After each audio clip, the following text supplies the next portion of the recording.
It's 9 o'clock, and we'll start the regular board meeting for February 19th. Please stand for the Pledge of Allegiance. I pledge allegiance to the flag of the United States of America and to the republic for which it stands, one nation, under God, indivisible, with liberty and justice for all. Let roll call show that all commissioners are present today. Today we have the pleasure of presenting some awards. We have got some folks that have done some great things for the county, and as I came into the position as commissioner, I was aware that there's many boards and many commissions that the public takes place and puts time in and contributes to the county. And today we'd like to recognize some of those members. Today we have 8 that we're going to be recognizing. Collectively they have 49 years of service, and the board definitely appreciates their service, their dedication, and their contributions that they have made. So today, as we're going to present these awards, we'll present them down here, and we'll call out their names and give them out to you. So thank you very much for your service, and again, it comes with great appreciation. Good morning. As Commissioner Persky said, we'd ask that our board and committee members come forward one at a time to be recognized as your name is read. Our first honoree this morning is David Peschel. David served on the Stearns County Board of Adjustment from 2016 to 18. In recognition of 3 years of service to the residents of Stearns County, we thank you, David.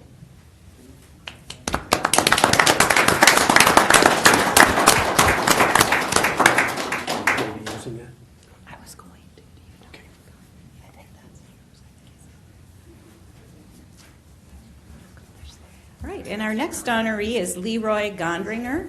Leroy served on the Stearns County Planning Commission from 2010 to 2018. In recognition of 9 years of service to the residents of Stearns County, we thank you, Leroy.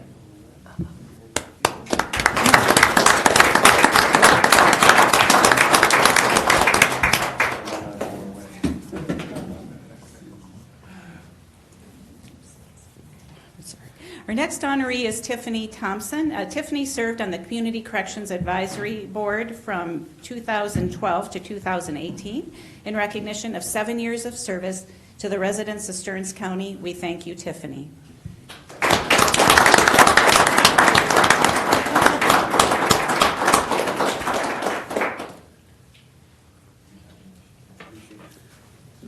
Our next honoree is Marlene Oddie. Marlene also served on the Community Corrections Advisory Board. Marlene served from 2010 to 2018. In recognition of 9 years of service to the residents of Stearns County, thank you, Marlene.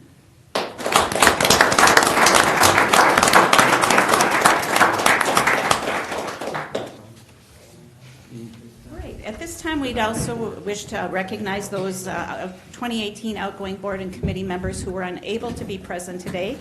Those include Michelle Rowe and Steve Schlongen, who served on the Dairy Advisory Committee, Michelle for 3 years and Steve for 9. Levon Hinnenkamp, who served on the Extension Committee for 6 years, and Laura Hayes, who served on the Great River Regional Library Board for 3 years. And if you'd like to join me one final time in a round of applause for all our honorees.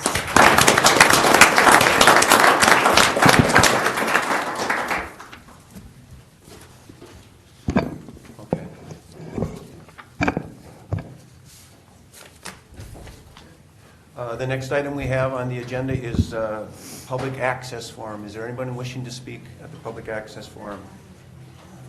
Anyone wishing to speak at the public access forum? If not, we'll move on to the consent agenda. Commissioners, we have 10 items on the consent agenda. Are there any questions on the consent agenda? If not, I'll look for a motion to approve all 10 items. I'll move the consent agenda. A second. Commissioner Notch, second by Commissioner Mergen. All those in favor say aye. Aye. Aye. Opposed? Motion passes. At this time, we'll recess the regular meeting and we'll move on to the Human Services Board. Melissa. Good morning. Good morning. Melissa Huberty, the Human Services Administrator, and I have one agenda item on the consent item today, and it's just the Human Services Claims Paid for Services, and it's on page 33, item D1. I'm available for questions if you have it. Any questions for Melissa?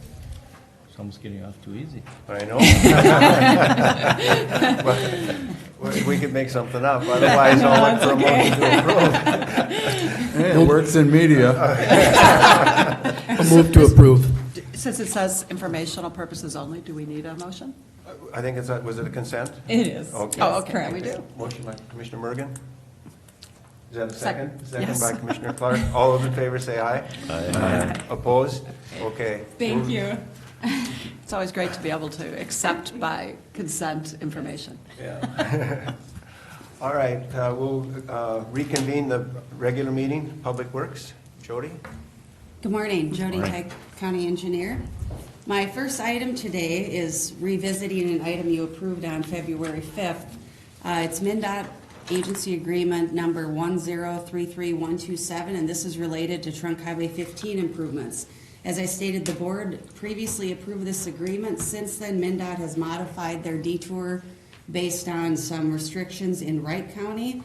So the detour will be along our County State Aid Highway 44 and County State Aid Highway 7. The amount went up to almost $62,000. Again, the actual reimbursement amount will be based on the number of days the detour is in place. And again, this agreement also requires that standard resolution for MnDOT agreements that the board chair and auditor treasurer are authorized to sign on behalf of the county. So I'm asking the board to approve the agreement and adopt the resolution.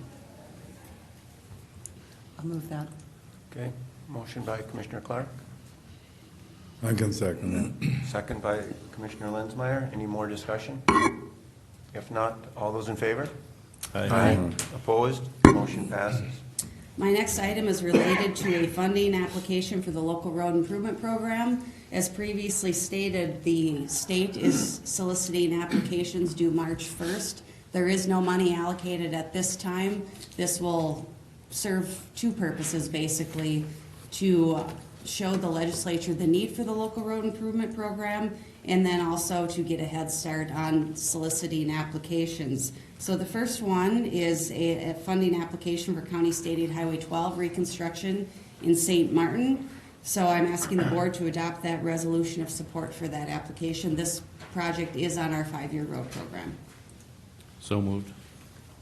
Motion by Commissioner Notch, that. Second. second Commissioner Mergen. Discussion? All those in favor say aye. Aye. Opposed? Motion passes. For my next item, related again to the local road improvement program, I have two resolutions to sponsor a small city and a township application for the local road improvement program. The city of Bruton has several roads they would like to pave, and St. Joseph Township would like to resurface Collegeville Road. So I'm asking the board to adopt those two resolutions so we can sponsor those applications for those agencies. So moved. Motion by Commissioner Notch, Second. second Commissioner Clark. Discussion? All those in favor? Aye. Opposed? Motion passes. My next item is for informational purposes only. This is an update on the County Road 138 and 28th Avenue intersection. I met with the City Council of Way Park during one of their work sessions. They also prefer the roundabout as an intersection improvement, and this again is just east of the Stearns County West Side Service Center. They were hoping for 2020 construction, so our staff would get going on that design as soon as they're able to get that detailed survey. We have some options for funding our half of this project, again, based on the number of legs and who owns those. The City of Way Park would be responsible for 50% of the cost plus all right-of-way costs because they are a city over 5,000. So our options for funding our portion would be to reallocate some of our state aid funding because this is a state aid route for us. We could also look at potentially using some revenues from our local option sales tax. That would require a series of actions later on, and I can get into those. But just as a side note, we did estimate that we would get about $4.6 million with our 1/4% local option sales tax for transportation. In 2018, we received over $5.9 million from that 1/4%. As we update the project costs that we have funded thus far and update the estimates for this year's projects, we can take a look at how much of that is being used for the engineering for those capital improvement projects, right-of-way costs, et cetera. And we can take a look at that as we put together our road program for 2020, basically the update for the budget, and then the remaining 4 years of the road program. If in fact we would decide we want to spend some of that sales tax money on this project, it would require a public hearing by the board with that updated project list. And unless the board wants to take specific action now, what I would recommend is that we just do that as part of our road program update and move forward with the design of that project as we're able. So I don't know if there are any questions on that. Again, we did look at both a traffic signal and a roundabout at that location, and it seems with the amount of trucks that go through that intersection that a roundabout would be the best option to keep traffic flowing through there to avoid some backups with that traffic signal at 75. And if there are no questions, I do have one miscellaneous item.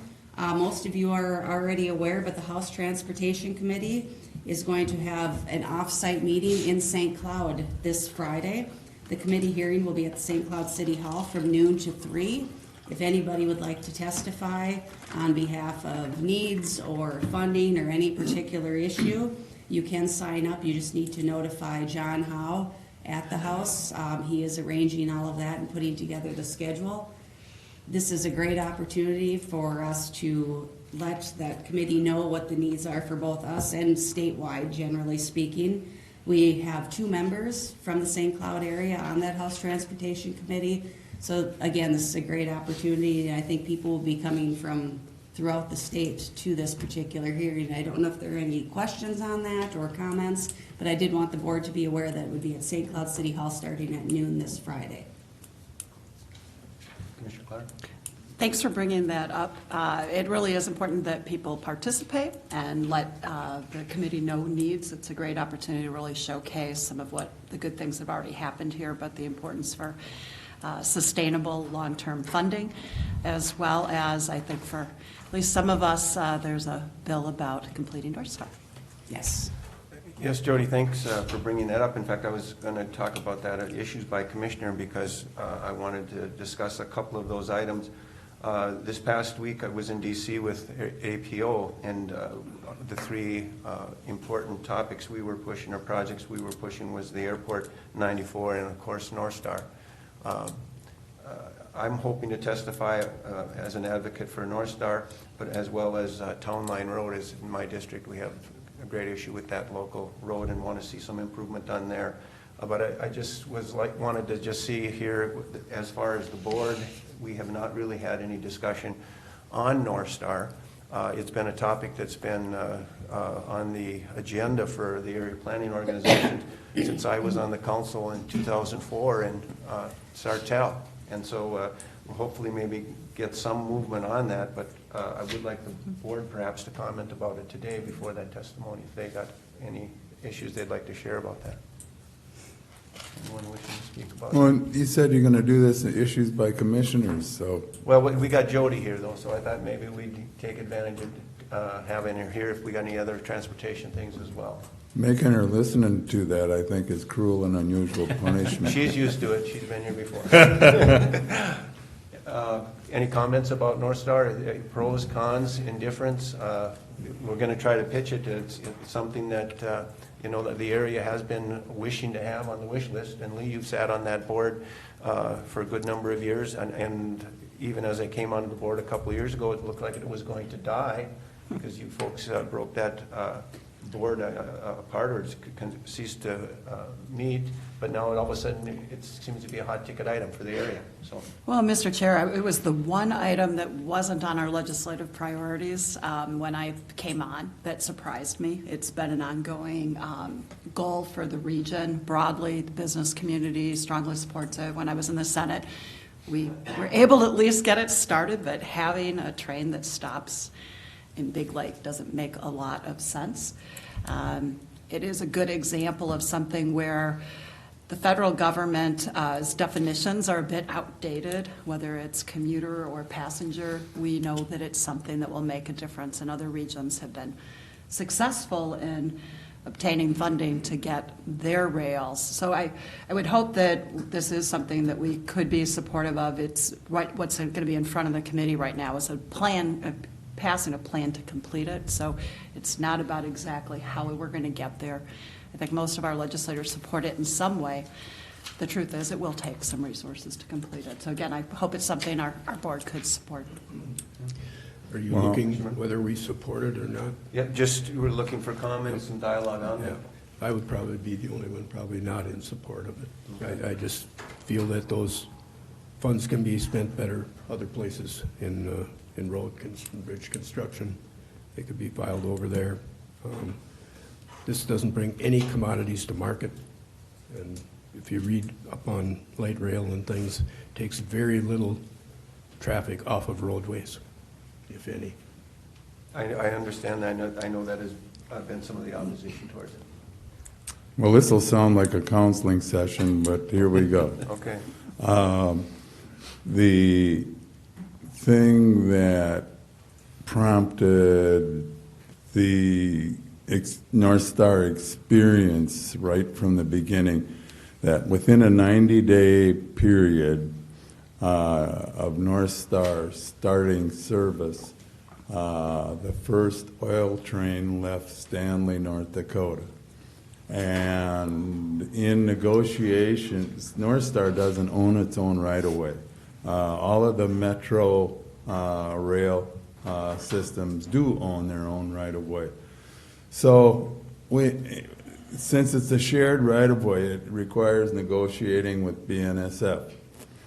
BNSF is going to make a lot more money with the oil trains than they're going to be with North Star. The number one objection to riders, because a lot of folks are saying are pro North Star, but it's, having been through this for 6 or 7 years, a lot of it's lip service. The intellectual reality is I think North Star is great for all of you folks because you'll get the hell off the highways and then I can get to where I want to go. And that's really true. And you hate to bring that up in a public forum, everybody will deny that profusely. But it will be incredibly expensive if we could even reach an agreement with BNSF for the usage of the right-of-way. Yeah, the right-of-way exists, and that's about it. It's also owned by someone else. So North Star just doesn't have the flexibility for scheduling. Yeah, that's another complaint you hear. Well, I'd use it more often, but it doesn't fit my schedule.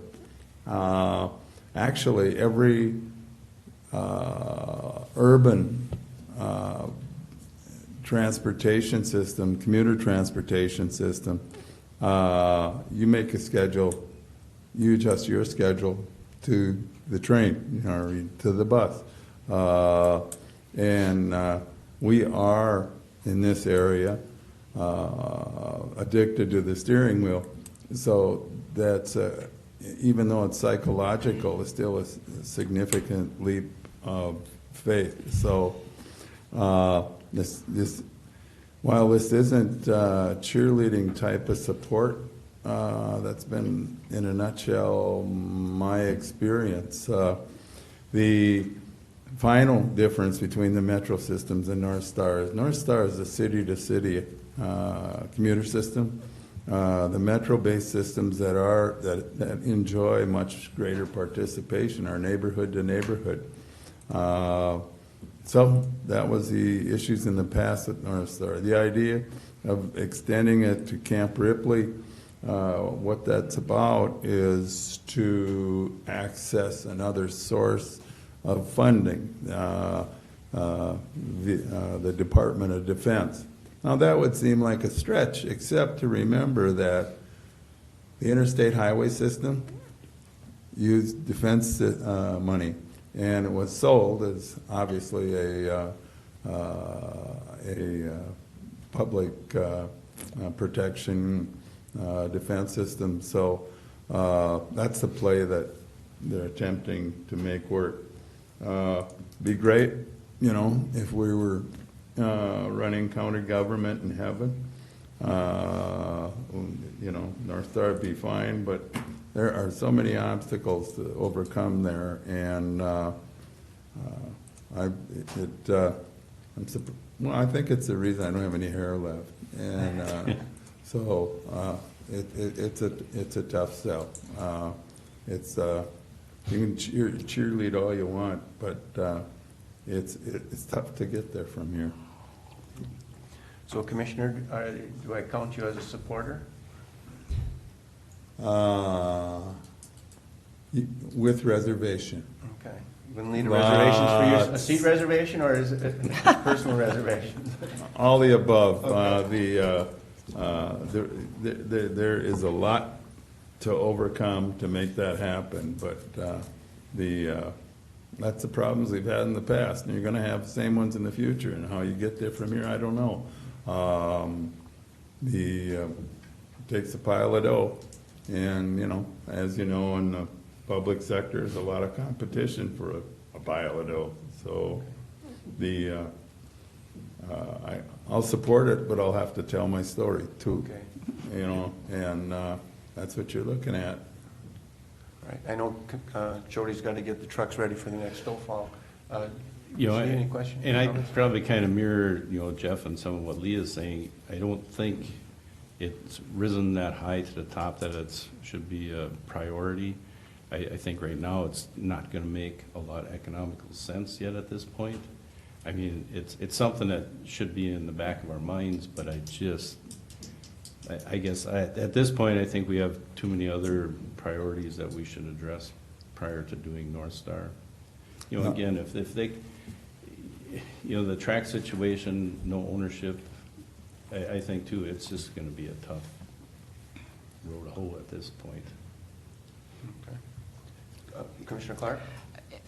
You know, having worked on this a long time, one of the things that was interesting, actually, even in making it happen to begin with, was the significant number of people, businesses, labor, faculty, staff, students, et cetera, that wanted it. It became a town-to-town thing because, honestly, communities wanted stops. You know, Ramsey's a good example. If you build it, they will come. We have seen significant economic development along lines.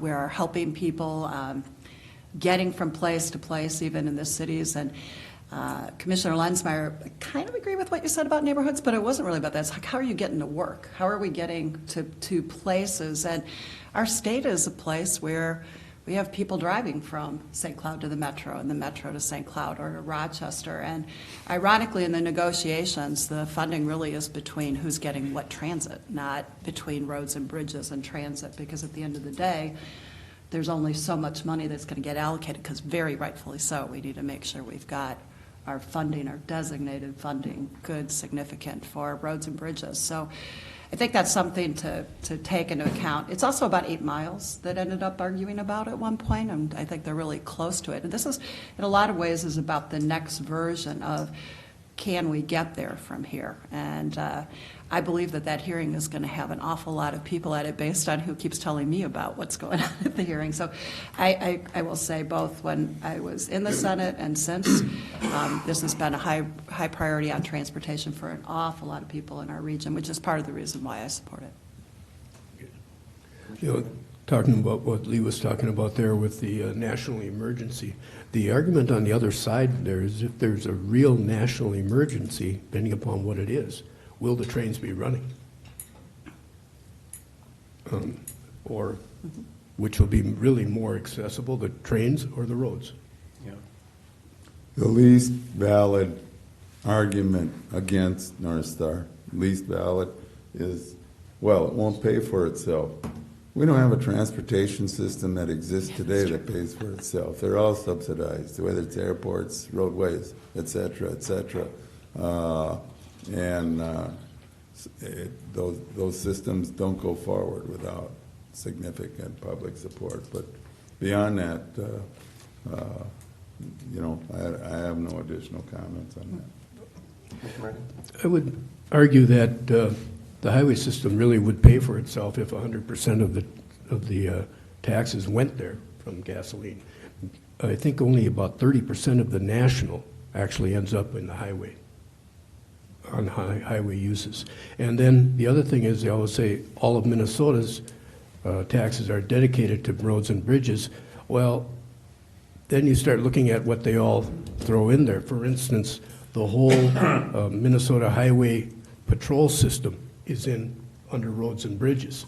So really, so those types of things weren't all put in there. I do believe that it would be paying for itself. And that's not the only one. That's one of the big ones that's in there.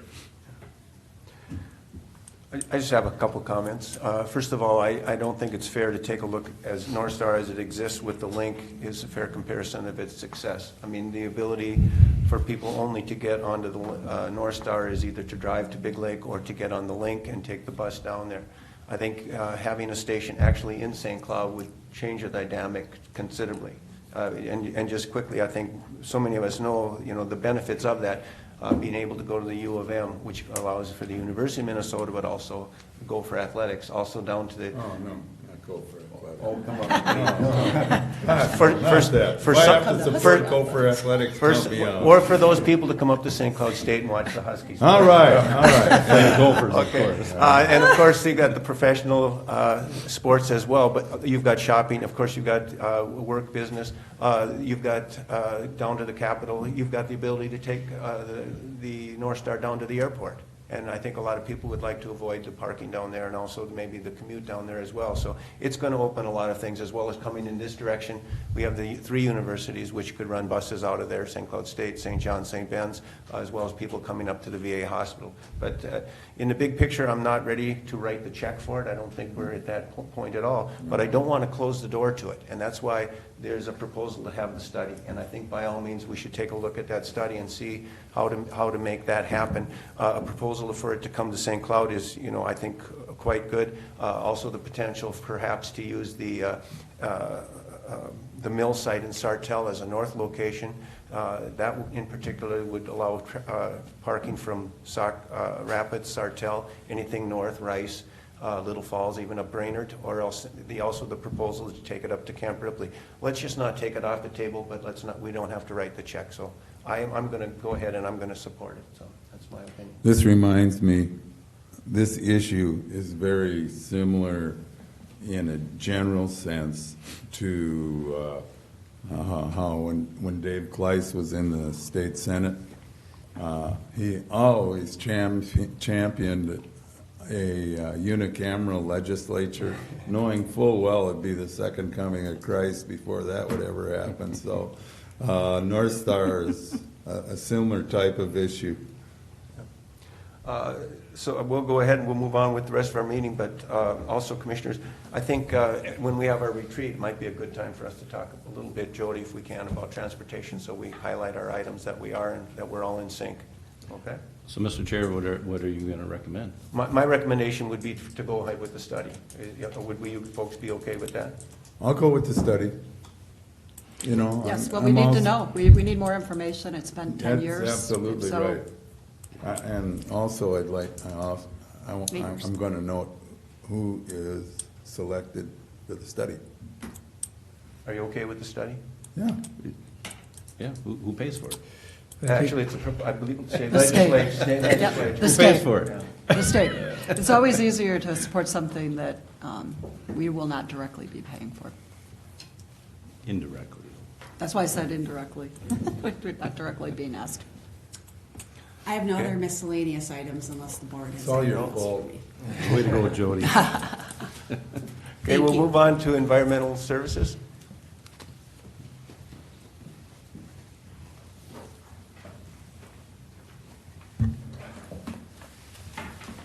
Good morning, Mr. Chair, members of the board. Shelley Benson, Stearns County Environmental Services Director.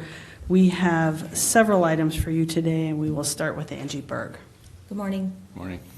First item on your agenda is packet page 53, and this relates to the Comprehensive Plan Steering Committee.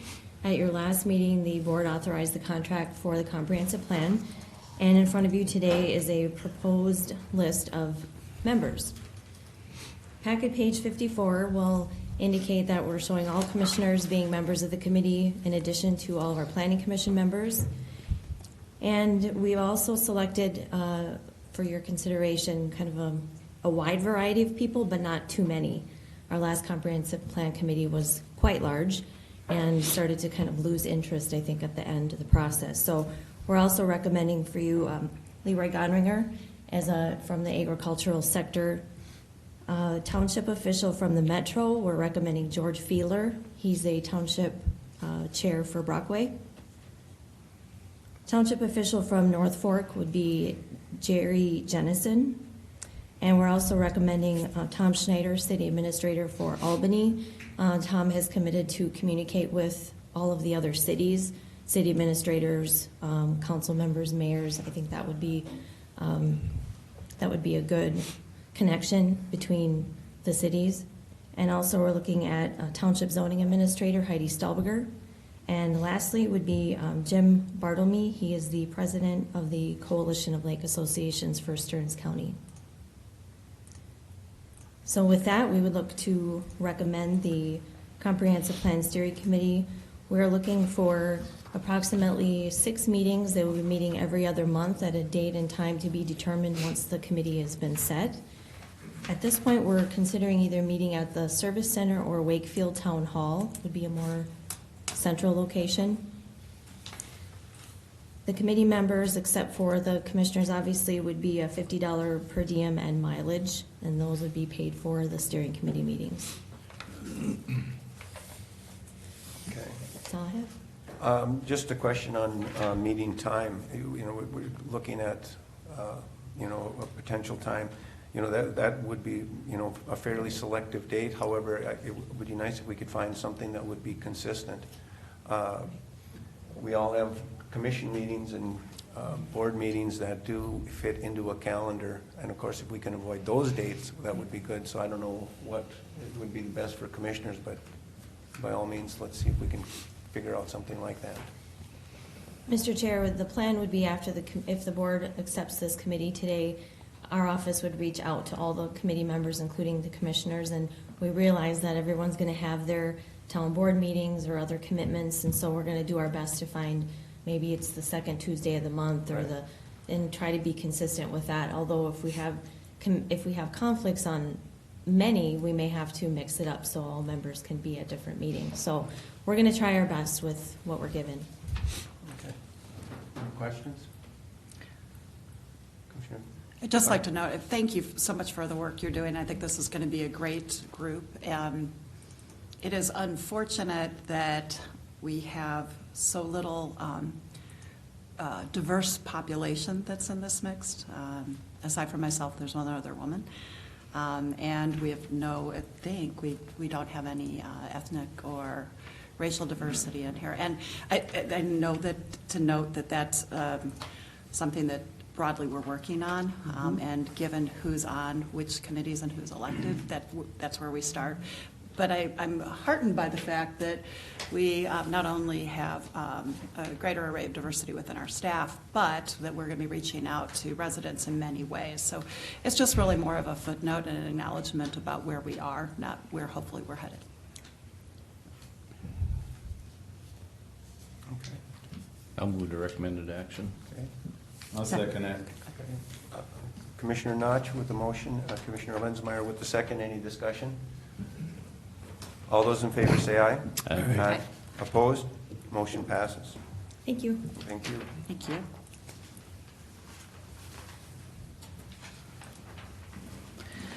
And we have Mark Lateral to discuss the next few items. Morning, Mr. Chair, Commissioners. I'll begin on packet page 55, item F2. The purpose of this item is to address the necessity of updating the current food and beverage ordinance and discuss any concerns the boards may have regarding the proposed draft version. A little background on this. On January 1st, 2019, the state of Minnesota adopted a major revision to the Minnesota Rule 4626, which is also known as the State Food Code. The delegated partners are then obligated to update local ordinances as to be in harmony with the new state regulations, and MDH set out a target date of March 1st of 2019 to have this accomplished by. The current food and beverage ordinance, ordinance number 222, was last modified in 2013, but given the large amount of change in the new rule, the department is proposing a complete repeal and replace of the current ordinance, and a draft version was provided for your review. In addition to the needed updates due to the rule changes, the ordinance was also reviewed as it relates to the local provision aspects. A number of these items are proposed to be amended to help clarify, simplify, increase the efficiency of the department, and reduce burden on the establishment licensees as they operate in Stearns County. A few examples of these local provisions. The first would be to remove outdated language that is in the existing ordinance due to the 2019 fee schedule changes that were adopted. We're also looking at consolidating the timing of when renewal applications are due by licensees. Currently, the ordinance has 2 dates, December 1st and a March 31st deadline. We'd like to consolidate those, or we're proposing to consolidate that to all food license applications renewals be due on a December 1st deadline. Reduce the confusion by who's due when, and this will also help then licensees avoid any penalty fees by submitting late applications. We've looked at the penalty burdens that's been brought up as a topic of this last renewal session here. We've looked to remove the financial penalty language of equal to the license fee, and it's being proposed to go to a prorated late penalty schedule, which is in line with MDH, or the Minnesota Department of Health, as per Minnesota Statute 157-16, Subdivision 2. With the food code changes, we also had to look at the e-learning, or the online learning that the county has. So we had to do some updates to that training, but then we also looked at when that training was being required to be completed. In the past, it had been always associated with the renewal licensing, and we felt it was best to pull it away from the licensing and treat it as a separate part, or separate requirement, excuse me. And so that establishments would only need then to complete that training prior to their annual inspection each year. So they would continue to do annual training that the county has through the previous grant that we had, but we pulled it away from the licensing so that we can then increase the department efficiency in issuing licenses each year. Hopefully we can get licenses out through the month of December, or at the very latest through January of the year they're being issued for. And then one of the last items is to properly identify the appeal process for any appeals in the ordinance to the Ordinance 533, the Administrative Process and Procedure Ordinance. The proposed draft version has been presented to MDH, and it was approved by them. It also had been presented to the County Attorney's Office, which did a review and also approved the revisions. So with that, Mr. Chair, I turn it to you for discussion regarding the proposal. Questions about the changes? My biggest question is, would this streamline the process in your mind? For renewal applications, for Yes, licensing? for licensing, period, even startup businesses. It should. I mean, That's our intent. just to make it easier and more simple. That's really the focus on where we'd like to drive this to. Commissioner Notch? So were there any like major changes that the Minnesota Department of Health made that it would be nice to, if you had bullet pointed like the Sure. or highlighted just the major things they wanted changed? Sure, Mr. Chair, Commissioner Notch. The overall rule 4626 greatly changed. Actually, the MDH provided a top 20 changes as a handout to everyone. There's a lot of changes in terminology related to potentially hazardous food. The old orders that we would cite would typically have a critical, non-critical label to them. That's changed now to a priority 1, 2, 3 rating. It goes on. The certified food manager has now been changed to a certified food protection manager. There's different parameters in food handling when it comes to regarding highly susceptible populations, consumer advisory changes. The hot holding temperatures have been lowered from a standard of a 140 to 135 degrees. There's also the requirements for variances for specialized processes in an establishment. I mean, there's a whole slew of different changes. Time as a public health control. There's parameters for wild mushrooms, date packaging, non-continuous cooking. You get into health and hygiene. There's different policies and procedures that are now needed for vomiting and diarrhea cleanup procedures that establishments need to have identified to properly take care of those to avoid spreading any kind of disease. There's also measures with equipment and facilities. Take-home reuse containers, food thermometers, water temperature measuring devices for the royer washing machines. And so there's a wide range of changes to the rule. Okay, thank you. Commissioner Clark? Maybe perhaps a little bit along the lines of what Commissioner Notch is asking, knowing that it sounds like there's a lot of technical changes and some nuances that maybe many aren't all that interested in. But I think it might be helpful for the public hearing, if it's possible, to have something put out ahead of time, just so that the public can see what really is going to change. And to Commissioner Mergen's point, if part of what we're hoping to do is achieve some streamlining in the upfront process, if there could be some, again, brief notation. I recognize this could take a long time, so I'm not asking for that, but I do think it makes a difference for both the public and for us to really be able to see what's going to change. One thing that raised my attention was the consideration of a prorated schedule for the late fee. I think we need to be careful with that. I don't know if that's just a recommendation or not.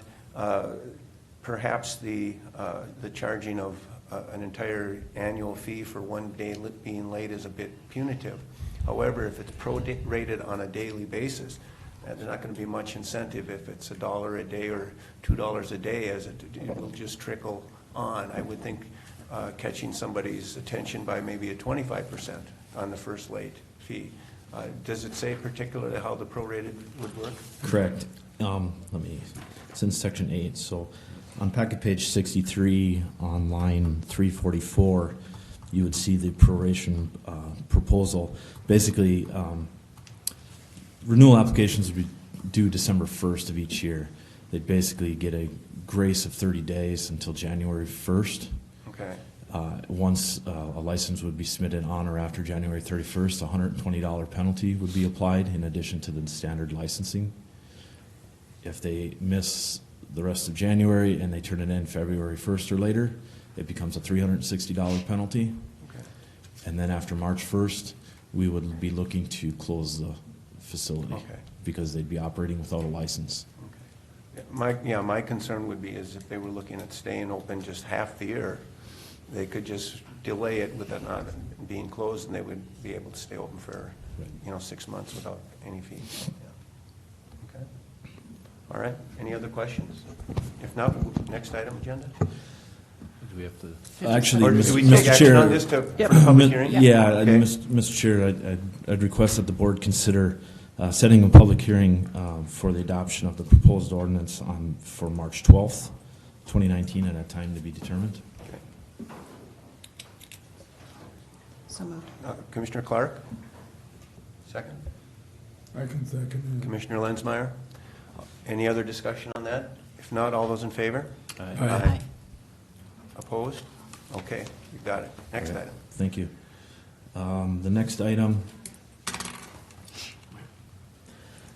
item this morning will begin on packet page 76, item F4. Oops, excuse me, I'm one ahead of myself. Package page 68, item F3. Michael Rogers, one of the environmental service specialists with our HHW program, is here with me this morning to help with any information regarding this. The purpose of this item is to request approval for the purchase of a new mobile safety shower for the HHW mobile collection unit utilizing environmental service fee monies. Mr. Chair, a little background on this. To date, the Household Hazardous Waste, or HHW mobile collection unit, has been operating without one significant and necessary piece of safety equipment, and that is a mobile shower. Both federal and Minnesota OSHA administrations have regulations in place that require this piece of safety equipment be provided to staff. The HHW staff are regularly exposed to multiple types of chemicals outlined in the regulations during the mobile collection events, and thus the need to have the shower available for their safety. Additionally, the ability to capture any wastewater that could be generated in the event of using the shower is required in the contract the county holds with the Minnesota Pollution Control Agency. Michael has done some extensive research into this need, and based on his review, the most practical solution to the equipment need is the proposed ATS Shield Safe Mobile Safety Shower Mid-Rig. It is desired to utilize monies from the environmental service fee to purchase the proposed mobile shower and add it to the mobile collection unit safety measures.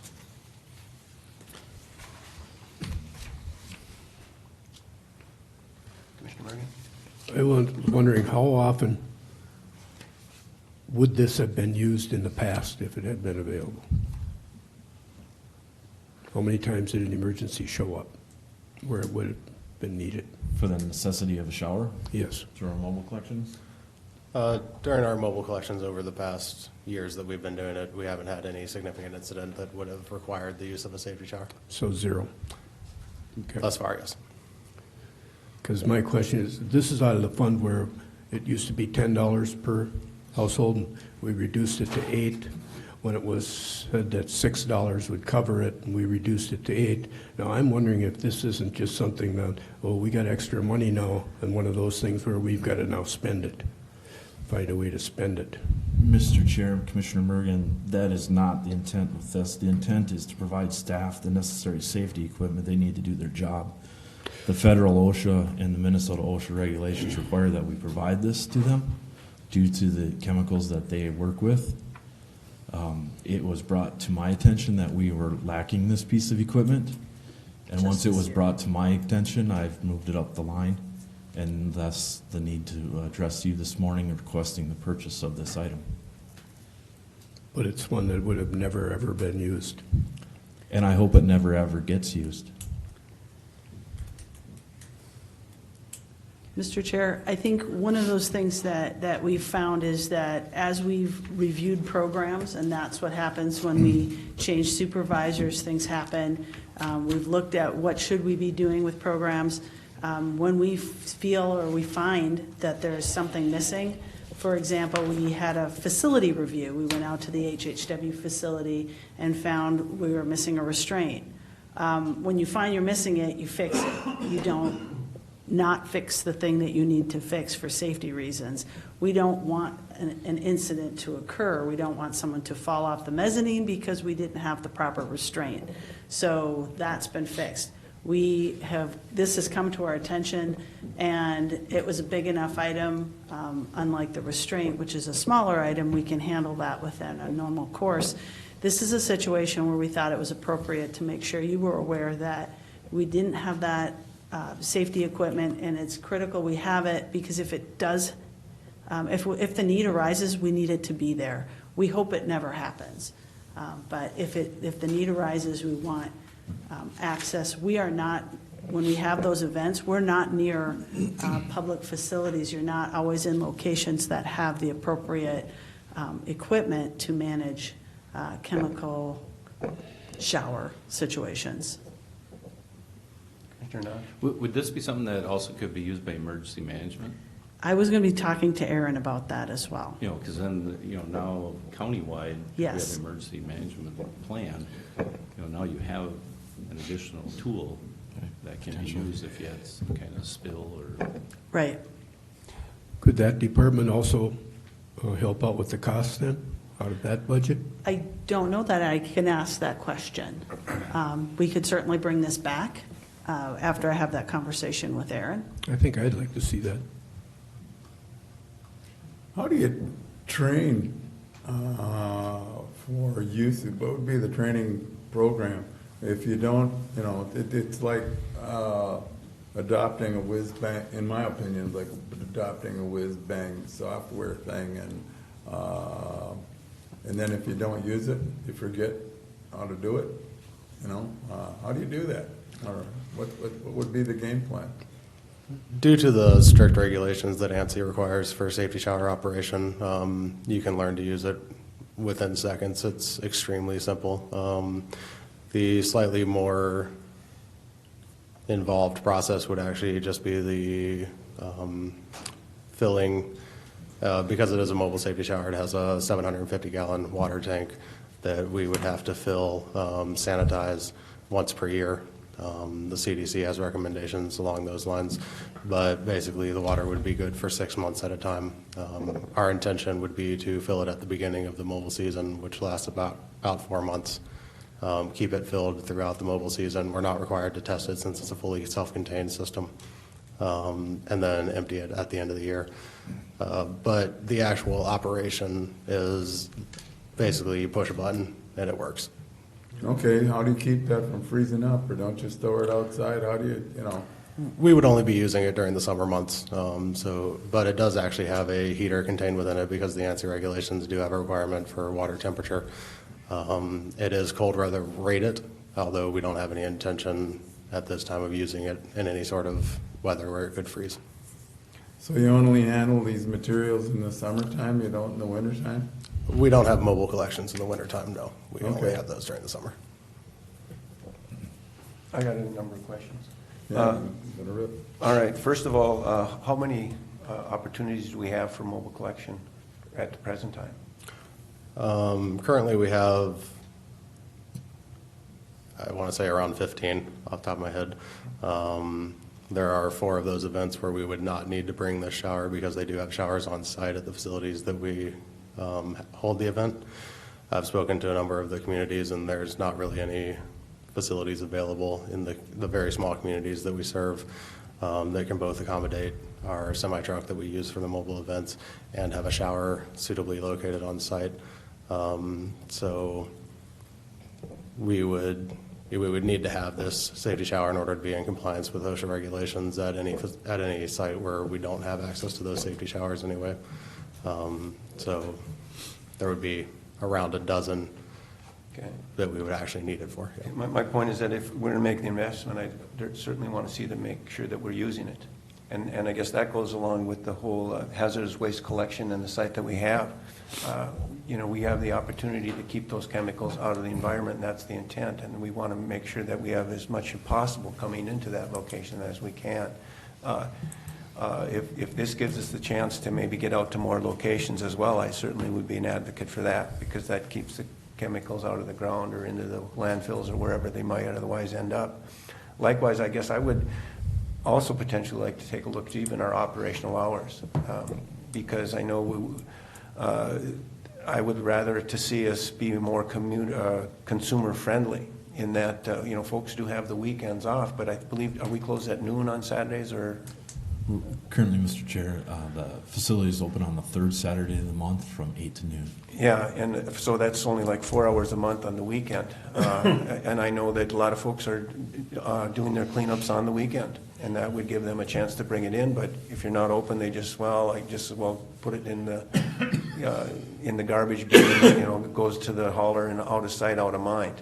And if we could be more consumer friendly as far as returning or having that open for the consumers to bring in, and I would be a strong advocate for that. I think I guess if one thing would be to just even take a look at our hours and see are people bringing it in on Saturday? If Saturdays are working, is there a way we can just adjust our schedule to have more open time on the weekends where people would be doing that, in particularly in the cleaning season, in the spring, especially when people are going out into the garage and throwing junk out. And at the end of the season as well, before winter, where they might have some chemicals, paint, or whatever it is that they'd used throughout the year. I just have the ability to use that. But if we're going to make the investment, I just would like to make sure that it's going to be used.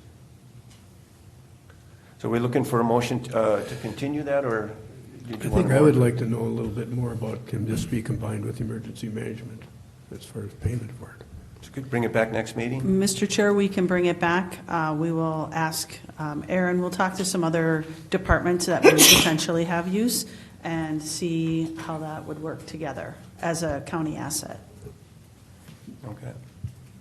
Thank you. So, Thank you. Nick, a question? You have something to add? Sorry, Mr. Chair. I would like to add that because of, this is a rare item that's going to have to be custom built by the company because of the lead time involved with that, where we would potentially have to look at canceling our first events during this mobile season or moving them back. Our first events, I've talked to about that already, and they might be able to accommodate us later in the season, but if we can't purchase it soon, we're going to have to move back some of these events because we won't be able to be in compliance with those regulations and have those events at the beginning of the season. Just one thought on the budget. This fund, as we know, has money to pay for something like this. If you look at emergency management or any other department, you're looking at levy dollars. So budget-wise, I think it would be the best to buy it out of this fund. Commissioner Clark? Go to the Commissioner. Yeah, and I mean, I'd be okay if the money came strictly out of this department, but I would also would like the county to look at using it as a broad tool instead of just a single use. Not just for the hazardous waste. Correct. Mr. Chair, similarly, again, you all will figure out the how. I mean, this seems like it fits into kind of our board's what and why. We want to be reaching people throughout our county. We want to make sure we're complying with the law. We want to be consumer friendly, which I think is partially where our chair is going. So it'd be interesting, just for information later on, is would this also be able to be of use to some of our smaller communities where when we might not already be participating, but that's more of a point of information. I think we want to try to avoid the levy where we can. So I would certainly support what you're doing here. I mean, I'm a little concerned about the timing because it means that some of our rural areas won't be able. Sounds like we might have to delay when they could participate. But this $8 fee is levied on the taxpayers also. It is actually a levy. And it is it's also a user fee. Okay. Do a number of these already exist in the area? Where I'm going with that is that, I guess, in regards to Commissioner Notch, having this available for other entities might be very important. Emergency service, for one, chemical spill or whatever somewhere else. Does one already exist, or is this going to be the first one the county will have? Mr. Chair, as far as I know, it's the first one that the county has. I was just taking note to check with St. Cloud, the hazmat group, to see what they have. I don't know if they have anything. Okay. They have something similar that they use with a fire truck hookup, but it doesn't actually meet the ANSI regulations. Okay, it sounds like Mike's saying that they have something from at the hazmat, but it doesn't meet the standards. But it also is related to use with a fire truck, which we would not have access to. And we want to meet the standards. So we'll bring back some additional information to you for your next meeting. Commissioner Persky brought that up about the county. I was wondering if the surrounding counties have one of these. I don't believe anyone does it. I don't know if anyone does mobile collection. I think that's a different situation as well, Mr. Chair, Commissioner Mergen.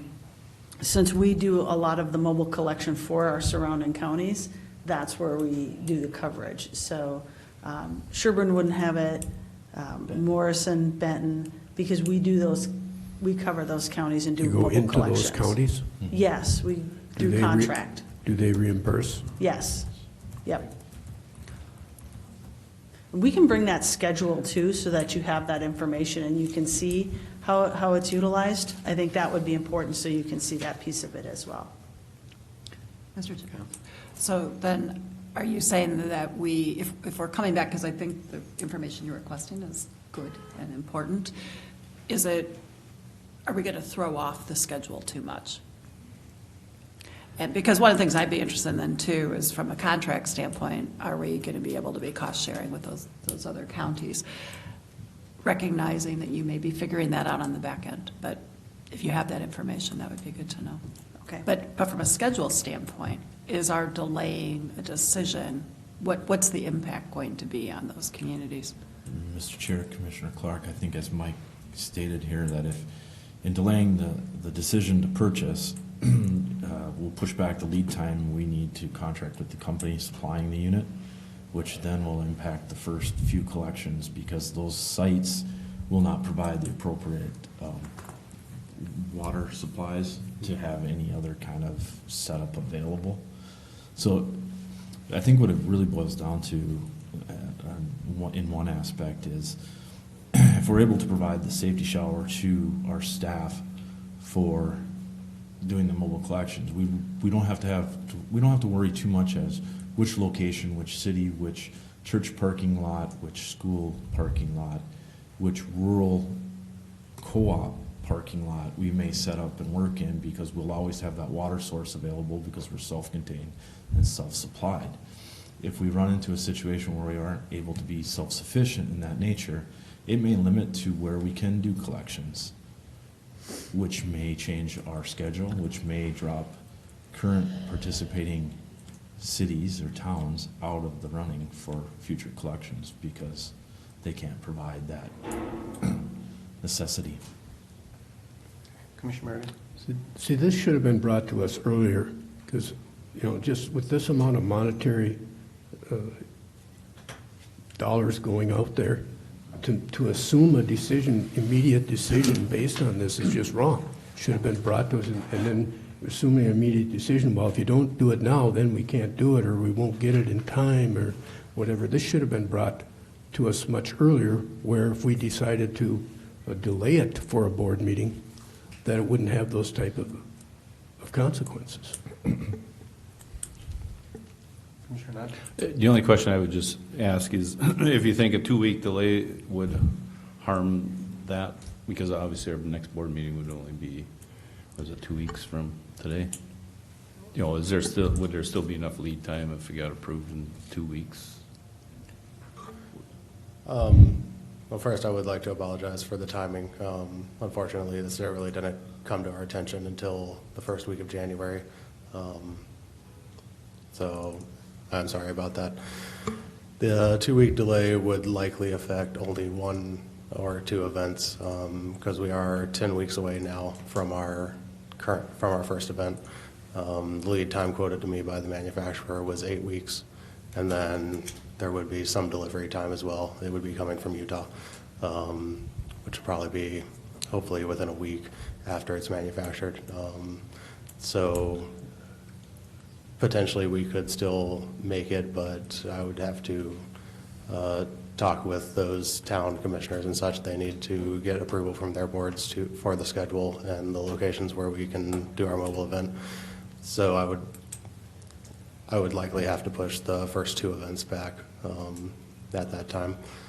Could you reposition the ones that have the ability on site maybe first and then, just rework the dates? Unfortunately, the ones that do have the facilities on site are actually 3 of our largest events where they have a whole citywide cleanup day. It would be Malacca, Waukon, and Zimmerman, and then Foley. 3 of those are already later in the season anyway, so they shouldn't be affected. Sorry, that's not the answer to your question, because they have to organize their events with the local haulers, and they have scrappers and such, multiple entities participating at their events. I could talk to them about it, but they would probably be fairly resistant to that change.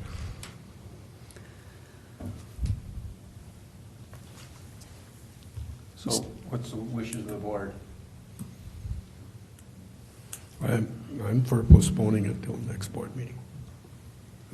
I'm just a little upset with the timing here and the assumptions that are made.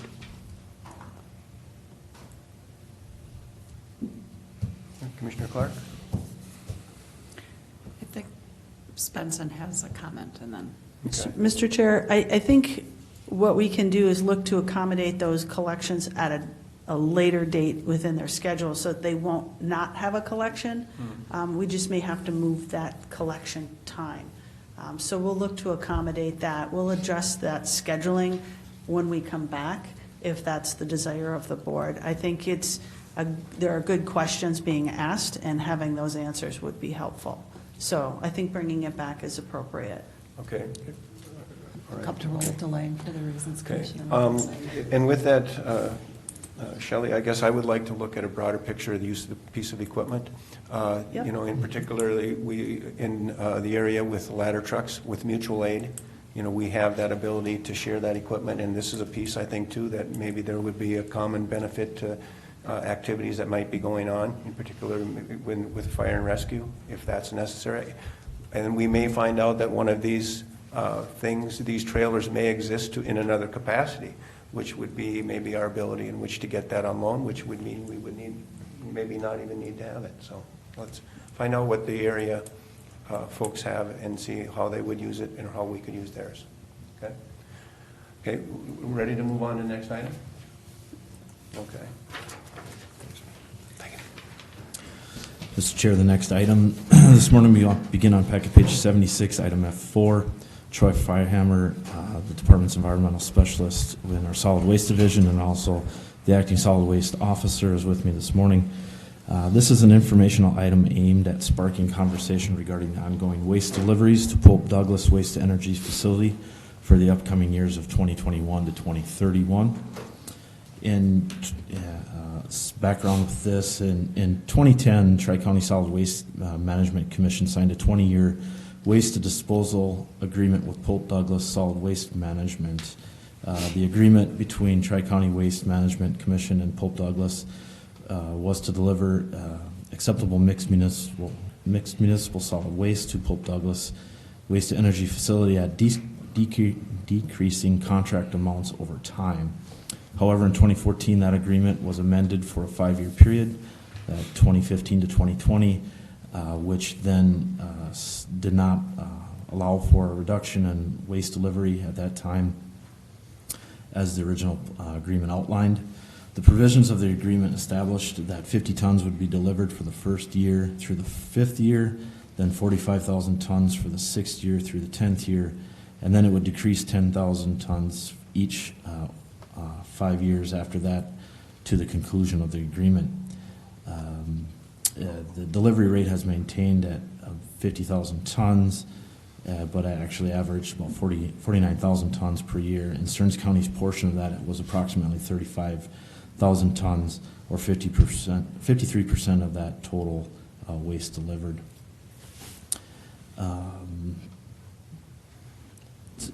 The next, since the amended agreement is coming due, we need to let Pope Douglas know by July 1st, 2019, the intent of Stearns County as it relates to the delivery of the mixed municipal solid waste. I believe Pope Douglas has proposed to maintain the current delivery amount at 50,000 tons for the remaining term of the contract, with an option to decrease deliveries by 5,000 tons each for years 26 through 31. Stearns County's portion would remain approximately 35,000 tons annually. So Troy is here to help us in that conversation. We'd like to know the wishes of the board, or which direction the board would like to see this agreement, the future of this agreement go. Troy?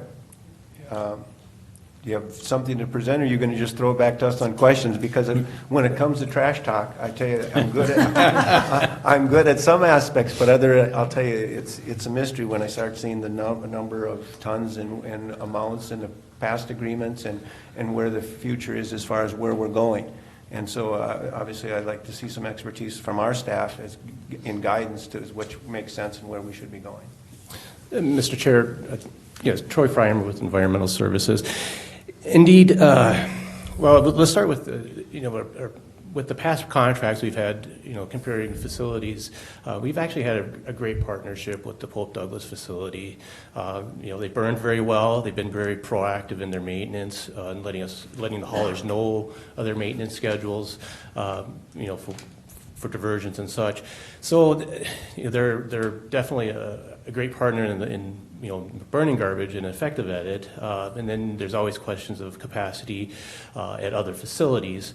There has been some discussions with regards to a facility in Elk River. It appears that that facility will be closing, and if my memory serves me correct, that they've actually either significantly decreased their amount they're accepting now, or in fact completely stopped accepting waste at the Great River Energy facility. So then becomes the question, well, then we can also look at the facility at Perm, which is now the Prairie Lakes Joint Powers. That facility is also burning very well. However, they're at capacity with their partner counties delivering waste. So that leaves the question is like, what is going to be, Stearns County's intention with the waste? There's been kind of a rule of thumb, not necessarily an established policy, but is attempted to deliver 50% of the waste to a facility, 50% to a landfill, as a method to, divert some liability in the future.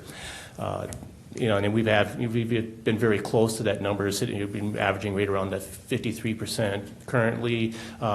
It probably goes, during the economic downturn, we probably did actually, get close to 60% just because of the amount of waste generated declined so much. Is it the wish of the board to continue to kind of, shoot for that 50%, processing, 50% landfill, or do we increase it, do we decrease it? The idea behind that 50-50 philosophy and practice is to recognize that the wave of regulation is different for landfills and for burners, and every once in a while it just seems like as these new things come up for each option, at least we've got in our practice a different place to go for a while we make the adjustment. So that's why we do both of them. It isn't an issue handling volume. I mean, certainly there's areas, even in the state, that produce massively more volume than we do. But the idea is sort of a way to protect ourselves from being overwhelmed in either area. Commissioner Morgan? I was just wondering, we've got only one locally owned garbage collection business left, I think, in the area, and that's West Central. What are their views on this? That would really be interesting to me. Mr. Chair, Commissioner Bergen, actually there is 3 local mixed municipal solid waste collectors. That would be our Helmbrecht Sanitation, Tom's Refuse, and West Central Sanitation. Okay. What are their views? We have not specifically gotten their views on this. I know in the past West Central has been very supportive of going to Pope Douglas. I don't know what if that's their current views, and the same with the other 2 haulers. Mr. Chair, I think it's important to know that this is the conversation we're having here at this board, that Benton County is having this conversation, and Sherburne County is also having this conversation, so that all of those board members can then come to the Tri-County Board and have that conversation at Tri-County, because that's where we hold that contract, is Tri-County Solid Waste Commission with the Pope Douglas facility. So what we wanted to do is have those solid waste officers have the conversations with their boards, so that then the board members can come and have that conversation with Tri-County. My expectation is some of those haulers will be coming to the Tri-County meeting. Typically, West Central does attend the Tri-County meetings, so I would suspect that they will be there. I don't know if and I've seen some of the other haulers at the meetings as well, so it just depends.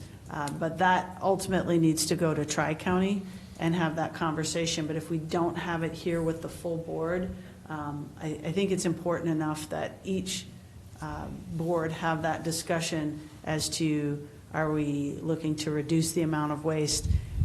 Once we know we have municipal solid waste, what's the expectation? Is it to burn it, or is it to bury it? And that's where we're trying to get some consensus or some understanding from the full board as Stearns County before we go to Tri-County. Yeah, I personally don't have any strong feelings on this one way or the other, but I would hate to see us make any rules that would further drive local businesses out of business and go to the nationals. So that would be my biggest concern. So I would definitely want to hear what those three people have to say. Commissioner Clark? I don't have strong feelings either. I'm looking for more information on that balance, and certainly staff expertise is important. And I think, as Commissioner Mergen is saying, what are the other partners? Where are they at? I will say that I'm looking forward to more conversation with Tri-County, among others, about opportunities for reducing waste to begin with. I had a number of constituents and then area residents in the Tri-County area reach out after they saw Stearns County was number 6 in recycling, and they were very excited. And they're like, what more can we do on education to help people see other opportunities for reducing waste to begin with? In addition, as some of you know, looking at options for ways for residents to be reducing food waste going into either landfills or burning. It is very unfortunate that GRE is going away. They've done some really good work over time, but that's not a problem we can solve. And so Pope Douglas clearly has done some good things. To the extent we're able to convert to energy, that is often preferable to landfill. But again, just wanted to at least give the feedback that I've been hearing for a number of people. What else can we be doing, and how do we educate people? Okay. And I believe we have that Tri-County, is it this Thursday? Yep. The meeting, so, and how many commissioners will be at that? Mr. Linsenmeyer, Thursday? I don't think so. Okay, all right, but you will have, anyway, a quorum of commissioners there. Okay. Do we need to take any action today? No, Mr. Chair, this is just informational to help guide the conversation and thoughts for your upcoming meeting on Thursday, so. Okay, all right, thank you. Thank you. And if you have any questions, Mr. Chair, anyone, please reach out to Troy. He's our solid waste officer. They meet regularly with the Tri-County staff so that we can be consistent in the message that we're sending to all 3 counties. Okay. Thank you. Thank you. Thank you. And we have one more item. All right, yes, we do. But we're kind of shifting gears. So. All right, going to feedlots. And Becky Schlorf is here to go through this item with you. Okay, hello, Becky. Good morning, Mr. Chair, Commissioners. I'm Becky Schlorf, the Ag and Water Resources Division Supervisor, and I just wanted to give you some little bit of background and updates on 2 of the programs that I oversee. One, the wetlands, and the other is the feedlots. I'm going to start with the wetland program. And again, a little bit of background, just because I know Commissioner Clark is newer. This is a mandated program. Feedlots is not, but wetlands is, and it is the Wetland Conservation Act, or WACA, as we call it. It is administered with or by the Minnesota Board of Water and Soil Resources, and it's a rule that they have. And Stearns County is identified as one of the counties, one of many counties, with fewer than 50% of our pre-settlement wetlands still remaining. And in Stearns County, we have 3 wetland staff. 2 of them are full-time on wetlands, and they are also certified delineators. And we have a technical evaluation panel. There are 3 boards or committees that do handle the wetlands program in Stearns County. Part of this is an administration resolution that the county board last passed in 2015. But the TEP, or the Technical Evaluation Panel, is one that is outlined in rule. And so that they do meet monthly, and they do review applications and all items that I'll talk about in the next slide. The other committee is the Wetland Rules Committee. This is an appointed committee by the county board, and they meet monthly as well as needed, so it's not always monthly. And then we have the Wetland Appeals Panel to handle the appeals of any decisions made by the Wetland Rules Committee or the Environmental Services staff. So the Wetland Rules is a complex rule, and it does involve or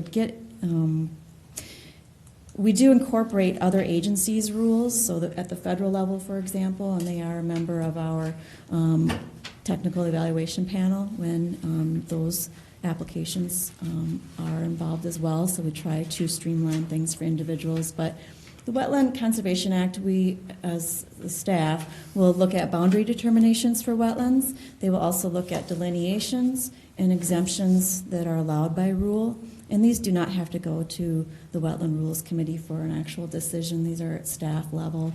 When they are more complex, we do take them to the Wetland Rules Committee, though. So the other items, the wetland replacement plans, the sequencing, the banking plan approvals, those all go before the Wetland Rules Committee. And then the violations, they look into those. Those are then ultimately handled by our Soil and Water Conservation District and the DNR. If we're looking at a 10-year average, we do, as a part of reporting for this program, have to count the number of contacts that we have. So for our 10-year average, it's 770 contacts per year. So that would mean an email, a letter, a walk-in interaction, a phone call, and these can also be internal. And it would be counting each contact with each person. So if a person, we wrote a letter as well as had them come into the office, that would be 2 contacts. It just gives a little bit of a picture of the amount of workload. Wetland violations, this is a graph showing the variation in the violations. The reddish, brownish number are the violations themselves, and these are all, they're not alleged, they're actual violations. And the gray color are the informal resolutions. So that means that it was not something that had to be handled by the Soil and Water Conservation District with a restoration order or replacement order, nor did it have to be handled by the DNR with a cease and desist. So these are all resolutions by our staff working with individuals to resolve the situations.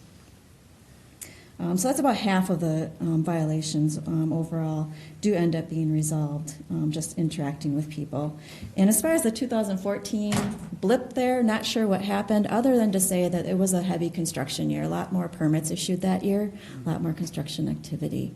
The DNR has done a few flyovers, and those were done in 2008 and 2012, so they pass on potential violations to us to investigate. Wetland replacements and wetland banking applications are they're much more involved than any other type of wetland activity that we're involved with. So these can take several years. And so what we're counting here are the number of wetland replacement plans and banking plans by the year that the application submitted was considered complete. But it doesn't actually become, approved for maybe several years later. We are averaging, a 10-year average is about 9 per year. And right now, we do have a great credit demand. Our credit demand exceeds the banking demand, or the banking credits, sorry. So there is some work going on at the state level that we are also involved with for our bank service area and planning to alleviate that issue. I'm going to go ahead and move on to feedlots if there aren't any questions with the wetlands, or we can take some at the end. The 2018 feedlot program, we had 2 vacancies to deal with, one after the other, for staff that moved into different positions within the county or with the department. And so we handled that, and we're still able to cover the Melrose office hours, which is Tuesdays and Thursdays, 8 to noon, except for 6 days out of the year. So I think that was pretty good. And then we also did have the first ever environmental assessment worksheet that the county had as a regulatory government unit. And this is our 10-year picture of, or 9-year, I guess, picture of the feedlots, feedlot numbers. So what we're looking at here, the state-funded total is what we're funded on. We get so many dollars per feedlot. And the subtotal is the total that we have to register per our county ordinance. And the total, of course, is including all of those sites. So even the sites that are not required to register, those that are less than 10 animal units. And you can see the trend over years. We are getting a lot more of the hobby farm or smaller farms and a few more of the larger sites, but the middle area seems to be dwindling. And this is just a graphical picture of that. You can see the increases and decreases a little bit better. And the animal unit distribution is something I wanted to call out because, oops, I think I might have slipped. There we go. Animal units in Stearns County, This is looking at the dominant type of animal on site. And an interesting thing here with this 2-year picture is that the poultry has increased, which we've expected with the Pilgrim's Pride processing plant increasing and wanting to get more barns in. So we've done a lot more poultry barn permits and fewer dairy farm permits. But at the same time, when we looked at the number of animal units, the animal units of dairy has not decreased. So our number of sites with a dominant animal type of dairy is dominant in the Stearns County. It's still dominant, but the animal units for dairy has not decreased. It's actually increased slightly. So, oops. All in all, the registered animal units in Stearns County is almost 330,000. That's registered. That doesn't necessarily mean they have the animals on site or on site all the time. But looking at the numbers, we can see that 75% of our feedlots, 75% of the animal units are on feedlots of less than 700 animal unit sites. So most of our animal units are on smaller sites. That's just painting the picture of that. Feedlot permits, over the last 5 years, a slight increase in the numbers here. The brighter blue bar are the interim permits, which we saw a decrease in 2018. And the interim permits are issued when there's a pollution potential.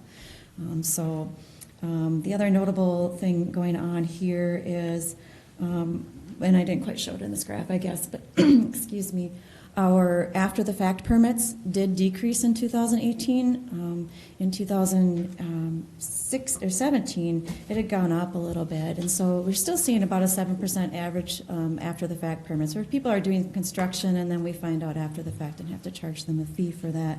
And many times they have gotten permits from us in the past. So we're trying to do some more education and outreach to manage that. As far as our noncompliance, we tend to look at noncompliance on feedlots with open lot runoff as well as unpermitted liquid manure storage areas.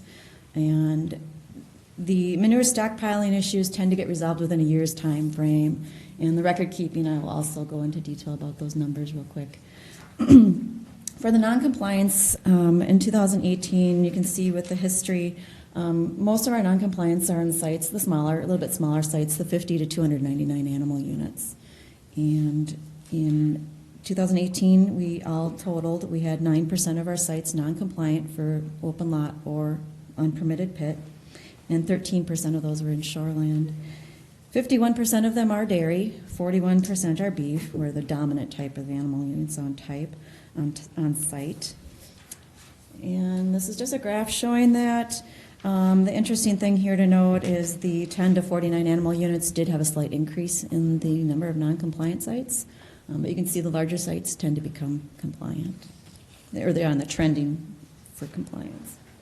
Our record-keeping non-compliance situation is we have about 950 sites that are required to keep records of their manure application, and we have been able to review 431 of those sites, and 200 of them are non-compliant. Vast majority are dairy, and there's just more detailed record keeping when you end up doing daily haul, dates and manure testing and such. And so it's something that we are considering ideas for how to reach out and bring them into compliance other than our one-on-one contact. So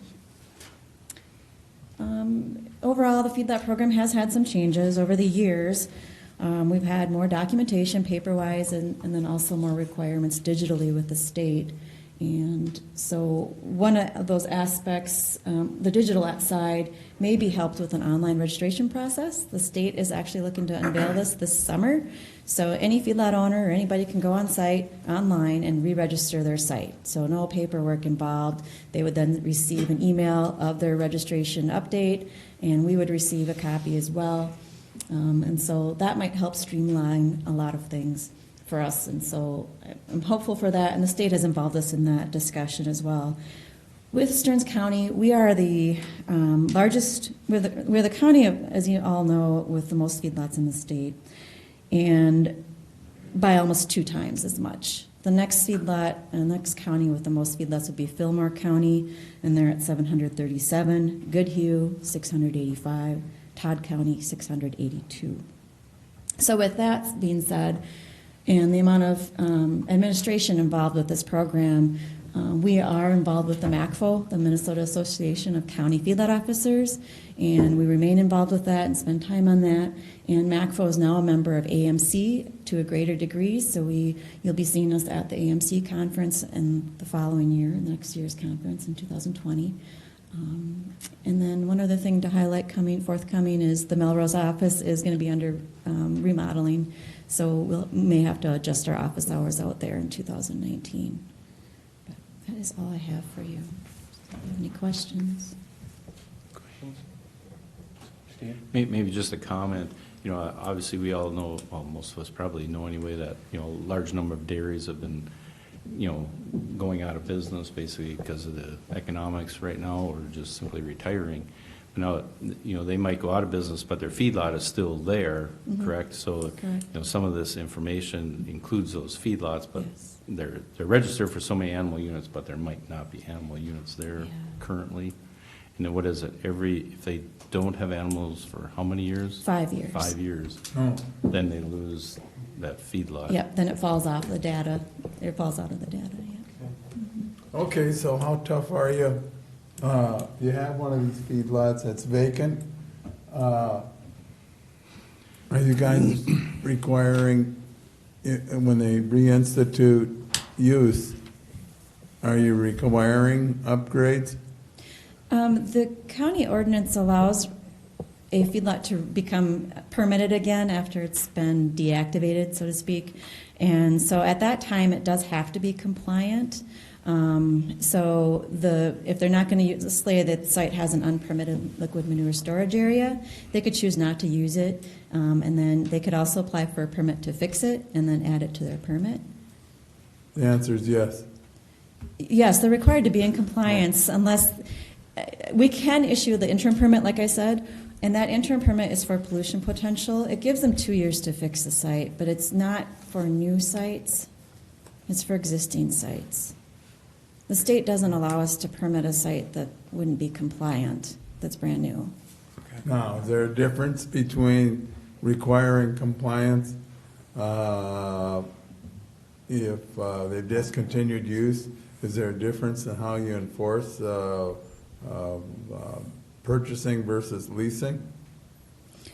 Mr. Chair, Commissioner Lensmeyer, there wouldn't be any difference in the ownership that would affect the permitting or how we would handle the situation. And it's my understanding that if there's a non-compliant feedlot that's vacated after 5 years, then that permit does no longer exist, and so then that could not be reopened as a new site. Is that correct? Mr. Chair, that's correct in that it could not be reopened Unless it would without comply. being in compliance. Okay. Correct. Yeah. Okay. And from what I hear is we see maybe a decreasing number of dairy farms, maybe even beef operations, but the animal units remains consistent or even increasing. Mr. Chair, yes, correct. Right now, the data is showing that the animal unit numbers are remaining the same. But as Commissioner Nash was pointing out, you know, maybe as the registration updates occur in the coming years, we might see a decrease. You know, because it takes us 5 years to deactivate a site. They have to be without animals for 5 years or under 10 animal units for 5 years before we deactivate it. Of course, as you know, in planning, we see barns expanding. Yes. Yeah. So that it seems that happens to be a trend. Coming up with the comprehensive plan, are there any changes you foresee us making in feedlots? Mr. Chair, we are looking at something that came up a few years ago, and that would be housing for workers for some of the larger facilities, so that they would have some other options available for housing workers than what the current ordinance allows. We would also be looking at potential setback changes. Does the feedlot need to be 700 feet away from a residence in agricultural district? So those are two of the main things related to feedlots that we would be including in the comp plan update. Okay. Just a comment. I tell you, I appreciate the work that you do, and I appreciate the sensitivity the farmers also now have had about the water and the setbacks. I take a look at being a young person and, you know, going along the Mississippi, going through the Sauk, and those waters were hideous at one time, and they have come back and have done better, and we just hope that we can continue to see that happen. So thanks. Thank you, Mr. Chair. Do you have a handle on how many organic farms you've got left in the county or in the county? How many are what? Organic. Oh, organic. You know, that is a number I can get you. We do have that in our data system. Okay. So I can get that number for you. I It's can not email it to you. drop dead urgent, but it's more of a curiosity. The last number I heard was 30, I think that sounds about right. yeah? Okay. Okay, Okay. Thank you. okay, thank you, Becky. And that's enough from us. All right. Unless you have questions. Oh, God, no. All right. Okay, at this time, we're going to take a break and go into closed session unless we'd like to do issues by commissioner now, and then, or should we do them later? Well, we've got maybe the public watching, so let's clear the slate right now, okay? Steve, do you have anything? Yeah, it's just gonna, actually on Thursday at noon at the Melrose American Legion, Congressman Colin Peterson and Emmer are holding a bipartisan town hall meeting at the American Legion. So if anybody cares to attend, that would be this Thursday at noon. Okay, at where? At the American Legion in Melrose. Melrose. Which is just south off of the interchange. Okay. All right. Okay. Commissioner Linsmeyer. I got Tara. Yeah, just conclusion of the North Star effort. Maybe it's a minor point, but there is a difference between commuter rail and light rail. People use that interchangeably, those terms, but the difference is that light rail, commuter rail is neighborhood to neighborhood, and light rail is city to city. And even physically, the vehicles are different. The ones that are neighborhood to neighborhood have a power cable over the middle of the right-of-way, and the engine takes the electricity off of the cable, whereas the ones that are city to city are actually diesel-powered generators. The diesel's right on the train itself. It's really old-school technology, but that's a difference. So those aren't interchangeable concepts. That's about all I care to do on North Star. All right. I have nothing. Okay, Commissioner Clark? Especially with Ms. Benson still in the room, wanted just to note we had the Aquatic Invasive Species Subcommittee about the grants awards. The subcommittee, we're unique. I don't know how many of you know this, we are unique in the state in terms of we have local people who are part of their lake associations who really are taking the lead, do such deep work in terms of looking at what we can be doing, how do we best utilize those efforts, how are we partnering with those areas. And I got a chance to spend the day with them, learned a lot from a very micro standpoint, really appreciate their work, and also just want to acknowledge Cole Lowen, that's how we pronounce Cole's last name, right? His work in preparing that committee, and then the awards panel, which included myself and Gary Berg from Soil and Water Conservation. It's something that could be replicated across states, so I hope we continue to find ways to get other people up to state. Also want to thank people who participated in our legislative visits last week with AMC. We partnered, obviously, with our other two counties in the neighboring area. Those were really good. And lastly, I know we could talk all day about North Star, so hopefully we get people coming there, because having just come back, my husband and I just celebrated our 34th anniversary, and we were in Chicago over the weekend.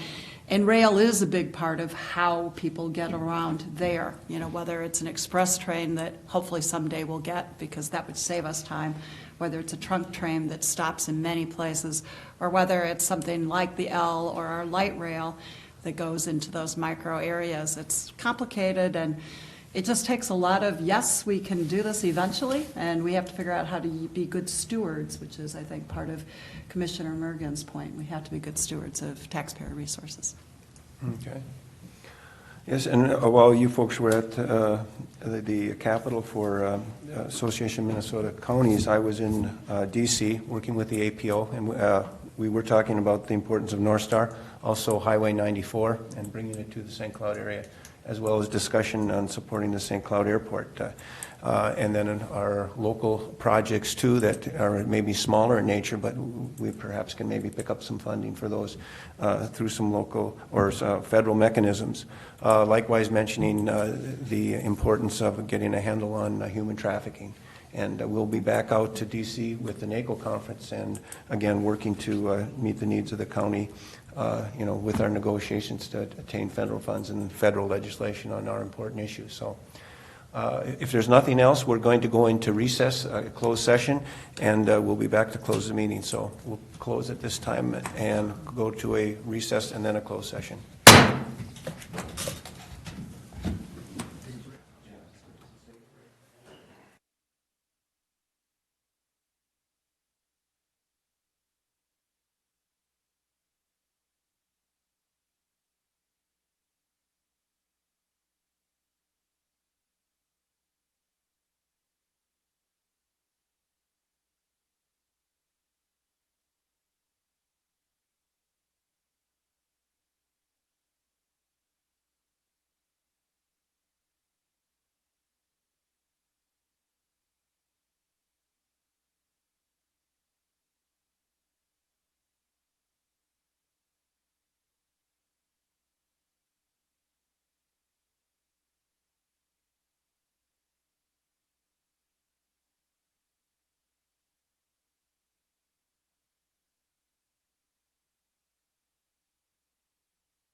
That one's got armor on it. Okay, we are back from closed session, and we just had finished discussion on the contract for the LELS jail and dispatch contracts. And with that, I'll look for a motion to approve those contracts. So moved. I have a motion by Commissioner Clark, I can second a that. second by Commissioner Lenzmeyer. Do we have any discussion on that? If not, I'll look for a motion to approve, or a vote to approve. All those in favor say aye. Aye. Opposed? The motion passes. If there is no other business for today, I'll look for a motion to adjourn. So moved. Commissioner Lenzmeyer, A second. Commissioner Mergen with the second. All those in favor say aye. Aye. Opposed? We're adjourned.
Thank you.